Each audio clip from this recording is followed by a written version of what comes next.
Hello guys, welcome again. Guys, today I'm going to cover one very important topic, that is Maven. Okay, what is Maven? What is build automation tool? And Maven is also called build automation tool, but most of the folks, they are confused at what is Maven, what is build, how exactly that we are creating the jar files with Maven, what is the life cycle of Maven, what are the different commands we have to use, how to set up the project, right? The Maven project and all those stuff in Eclipse, and how to execute and how to create the BOM XML files. What are the different plugins and dependencies that we have to introduce? Okay, there are a lot of confusion, and there are a lot of queries and questions are there.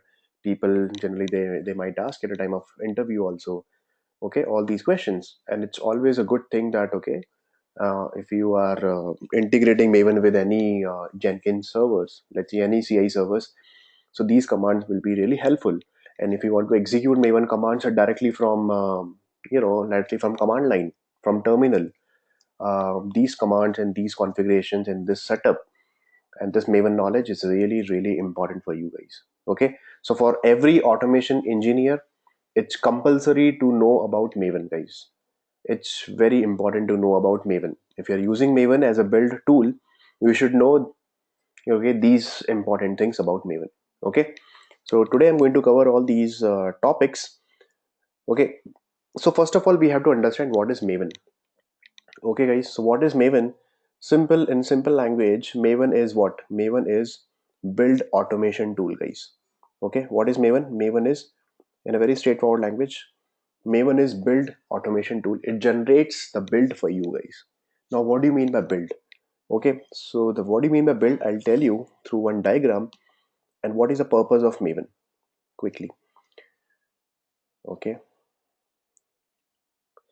so guys, let's see.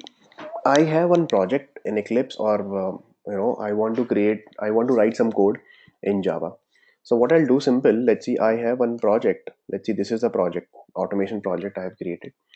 In this particular project, I need couple of things, different technologies I need, right? Different APIs and different some external system libraries I need. So the first, my technology is first of all, let's see, Java. I am using JDK. Let's see, JDK 1.8. Okay, so this is my Java I'm using. So in Eclipse, Java will be there by default because everything is running on JDK environment only. Okay, everything is running on Java runtime environment only. So for Maven, Eclipse, everything, for everything we need JDK. JDK should be installed on your laptop. So this is the first thing. What else? Other things. Let's see if you are writing, if you are a Selenium automation engineer.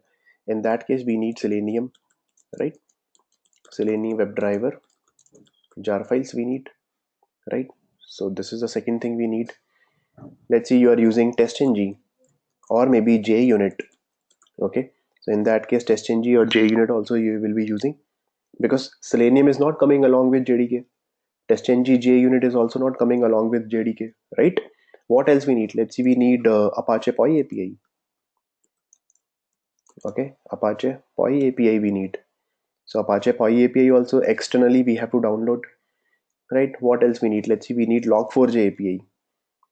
Okay, Log4j API. So for Log4j also we have to download Log4j jar file. What else we need? Let's see, we need Cucumber. I want to write Cucumber. So I need to download Cucumber jar files also, right?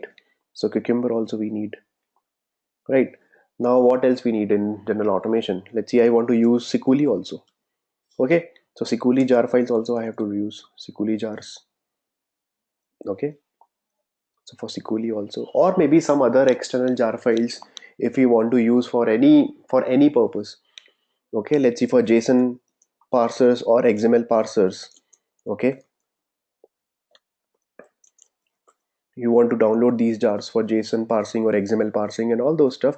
So everything you have to download externally, right? So we have to download, we will download the zip file, then we will unzip it, we will put inside a folder, and then we will create a Maven, I mean normal Java project, and then we will right click and click on it, go to properties, and we will set up all, click on add external jars, and we will add all the jar files, right? A typical thing generally what we do, we go to Eclipse, and let's see, this is my project. Okay, let's see, one of the normal project I'll pick. Let's say this is my project. I'll go to right click and go to right click on properties, and I go to Java build path, and I click on add external jars, and I'll add all the jar files: Apache Py API, Selenium jar files, Log4j API, TestNG, JUnit, Cucumber. All the jar files I'll be added over here one by one. So you will see the number of jar files will be added. The huge list of jar files will be added over here, right? In a normal Java project. But in Maven, what we do? In Maven, we don't do such stuff. In Maven, what we do, everything is available in the form of all the technologies, all the jar files are available in the form of guys dependencies. So what is happening? Some Maven repository is available over the internet on Maven centralized repository is there in the market. I would say like that. So some genius guy like Apache and these guys are there. So they have created their one centralized repository somewhere. Let's see, it's there in US. Okay, just let's assume somewhere it's in this at this particular location, and you are in India in Bangalore. You are creating the project, right? So what is happening? Instead of downloading all these things, okay, instead of downloading all these things, what, let's say I'm using the version number for all these jar files. Let's say my version number is 1.0. 1.0 version I'm using for all these technologies, 1.0. Okay, for all these technologies I'm using 1.0. So what is happening? Instead of downloading each and every jar files, what exactly these guys have done? Let's say Selenium is developed by ThoughtWorks. So ThoughtWorks guys, what exactly they have done? They have put their Selenium WebDriver dependencies, okay, somewhere at this particular location. Let's say this is for Selenium. Okay, Cucumber guys, they have created over here. For Sikuli guys, they have put all their jar files over there. Okay, and let's see for Sikuli, okay, and TestNG guys also, they have put it over here. All the JSON XML parsers they have, okay, somewhere they have put all these, they have kept all these jar files on this particular centralized repository. Okay, so let's see, this is my Maven centralized repository. Okay, this is, let's see, centralized repository is available somewhere. I don't know where exactly it is, on somewhere Maven server. Okay, and here I am here in Bangalore, you are in Pune, somebody is in California. What exactly we are doing? We are creating, we are using, this is my client, and this is, let's see, my client is Eclipse. I am using one Eclipse simple Maven project. I'll create like this. Okay guys, this is Eclipse Maven project I'll create, and I need all these technologies for my project, right? So what exactly I'll do, instead of downloading zip files again and again, what I'll do, I'll try to interact with these, with this centralized repository location. Okay, so I'll try to interact with this location. Okay, so Maven, what exactly it will do, it will send the request to this guy, to Maven centralized repository, and this guy will return one response. And what is the response? What exactly you want? I want all these technologies guys, I want all these technologies, okay, in my project. So I'll send a request, boss. So who will send the request? Maven will send the request. Maven plugin we have to download in Eclipse. Okay, so Maven plugin client we have to download, so that Maven will send the request with all these in the form of dependencies. Okay, so Maven will send the request, and the request will be in the form of dependencies, all the respective dependencies. And in dependency there are three sections guys. In dependency we have artifact ID, okay, project ID, artifact ID, and version number. See, group ID, okay, group ID, artifact ID, and version number. Let's see, for Selenium I'm sending this, I'm giving just one example like this. Okay, so okay, so everybody is having their own dependencies like this. Okay, so in dependency generally we have three attributes. What is the group ID, artifact ID, and version number? And this Maven centralized repository, let's see, I work for ThoughtWorks. So ThoughtWorks company is here. They are developing what? They are developing Selenium, and TestNG is there. They are developing TestNG. What exactly these guys they will do? These guys they will put this particular information on this particular repository with the version. For TestNG also it will be stored over here, right? for all the number of companies are available for everything. Okay, all these companies, they will store, okay, they are somewhere in the world. They will store their Maven project, I mean Maven artifacts over here, okay, in the centralized repository. Let's see, tomorrow I'm using some tool. I developed my tool, let's see, Naveen automation tool. Okay, and then I'll put over here. Okay, I'll register my tool with Maven so that anyone can access, okay, from here directly, instead of directly coming to me that Naveen, please give me your tool. No, I'll tell them, see, this is my Maven repository, this is my artifact, download it from there only. Right, same thing these guys, they have done. TestNG guys, I'm not calling TestNG again and again. Okay, what exactly I'm doing, I'm just simply going to Maven centralized repository. I'm telling to centralized repository that, see, Maven centralized repository is just like a library, just like a collection of all the most 99% of the Java projects will be available over here. All the open source technologies will be available over here, okay, at centralized Maven centralized repository location. Right, the same thing for Selenium guys also, they have put 2.53 or 3.0, 3.06, they have put it over here. Right, so 3.5.3 is just stored over here, and they have maintained all the versions, 2.40, 2.41, 2.53, 3.5, all the versions of Selenium will be available over here. All different versions of Selenium will be available over here. This is 1, this is 2, this is 3, this is 4, this is 5, and this is 3, 6. All the Selenium versions will be stored over here. On which version you want to work? I want to work upon 3.4 or 3.1 or 2.53. Everything is available over here.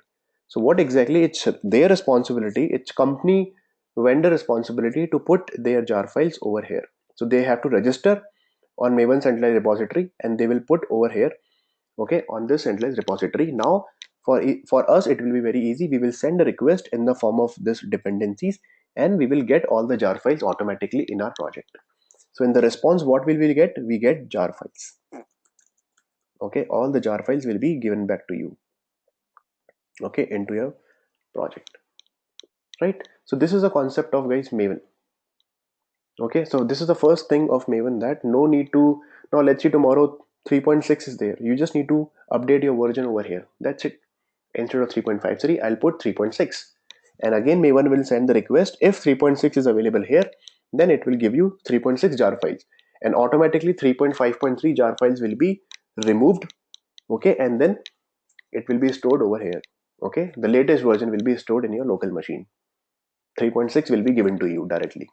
So no need to take the headache of, okay, what is the latest version, or remove the previous jar files and again add the jar files. A lot of confusion of jar files, because there are so many jar files you will be using. If you're using all these technologies, obviously hundreds of jar files will be there in that case. Right, so guys, this is the concept of Maven.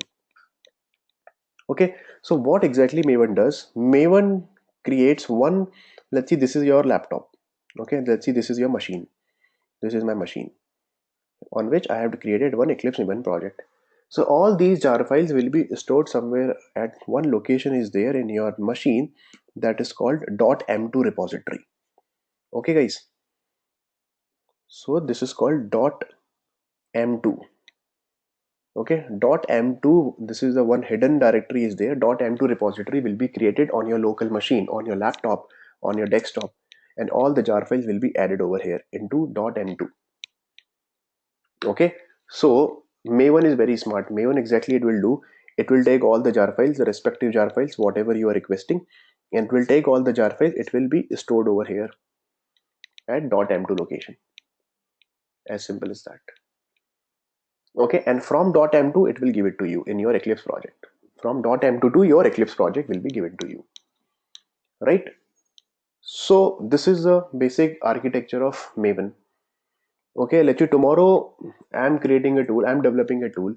So it depends, it doesn't matter that, okay, it's not like compulsory to put my jar files over here. It's up to you. If you put your jar files over here, obviously it will be visible to all, it will be public to all the users worldwide. Okay, I just need to pass my artifact ID, and then I just need to store my artifact ID, what is my group ID, and what is the version. I'll store over here and then simply get it. Right, so these are my external jar files I need in my project. Somewhere in some companies we need some internal jar files also. So like um, let's see, these are the external jar files. These are the let's see vendors are there in the market. Some internal jar files we need. Let's see, I'm working in transaction team, but I need some jar files from order management team or user management team. Let's see, some team is there like OMS, order management team is there, and let's see, user management. Okay, user management team is also there, or order management, user management system, or let's see, payment team is also there, and they are having their own jar files. And I want to use developers, they want to use their features, OMS feature, UMS feature, and payment feature, right? So for them also, in our company we create some local repository. Let's see, I work for Walmart. Okay, so in Walmart, what exactly we do, we have created one local repository like this. Okay, one local Maven repository we can store like this, because I don't want to, because this is a very important repository, these are very confidential information I have in this. I don't want to register OMS, UMS, and payment, which is very much related to Walmart only, right? Which is very much related to guys Walmart only. I'll write. Okay, so these are the Walmart features I don't want to store over here, otherwise it will be public to all. What I want, I'll create my own, Walmart will create their own Maven's local repository. Okay, so this is, let's see, I would say Walmart Maven local repo, only for Walmart employees. Okay, so only through VPN I can access, something like that. Only through VPN or only through your user ID or authentication is there. Only with your user ID with Walmart.com only I can access. So all these OMS, UMS payment will be stored over here, which will be given to from here. So that is also communication can be happen through Maven. Okay, so again Maven is sending the request, okay, to this repository and getting the response over here like this. Sorry. Okay guys, like this. So these are my external jar files, because these are public to all, and these are my local repositories, local jar files. I need sometimes local, let's see, some framework is already created by someone in my company and I have to use their framework. So they are not going to use one by one Java files to you. Okay, okay, Naveen, these are the 100 Java files I have created in page object model. Okay, let's take it through pen drive or through file transfer. No, I'll give in the form of jar files. So what I'll do, let's see, I have created my page object model, and then I'll store over here, somewhere here. Okay, I'll store over here. Okay, and this particular jar files will have three things: group ID, artifact ID, and version number. So let's see, I have created one page object model with version number 1.0. Okay, let's see 1.0. Now it's my responsibility. Let's see if I have updated something to 2.0. So what I'll do, I'll create one more 2.0 version over here. Okay, and then I'll inform you guys that okay, I have updated something in my jar files in my page object model. Now the version number 2.0 is available. Okay, so please use the latest version. Now it's up to you, you want to use 1.0 or 2.0, right? Let's say I have made some bug fixes in 1.0, I have created 2.0. Same thing, developers, they do the same thing. Like OMS team, they have developed new user management team or order management team, they have developed new jar files, so they will update their version over here. And then payment team, they will use all these versions over here locally. Okay, so this is happening through Maven only once again. So Maven is capable enough to interact with centralized Maven repository, which is available globally, and okay, and through Walmart also they can do that like this. Oh, I have written Maven Walmart local repository, Walmart Maven. This is a guy's Maven. Sorry, just ignore. Okay. Anyways, whatever. Okay, so this is the concept of Maven, guys. I hope you understood. Now, what will we do? In the next session, I'll tell you that what is how to set up Maven and Maven lifecycle and all those stuff. Okay, so in the next video, I'll prepare all these things: that Maven setup, Maven lifecycle, Maven dependencies, Maven plugins. Okay, so first you need to understand these things. This is the Maven architecture. I'll write. This is, you can take the screenshot also, guys. Maven architecture. Okay, this is Maven architecture. Okay, in the next session, I'll tell you what are the different other things we can do, like how to set up the Maven lifecycle, dependencies, Maven plugins, running your Maven command from Eclipse or command lines, like that. Okay, so that's all for this session, and then I'll prepare the next session for you guys for the different topics. Thank you.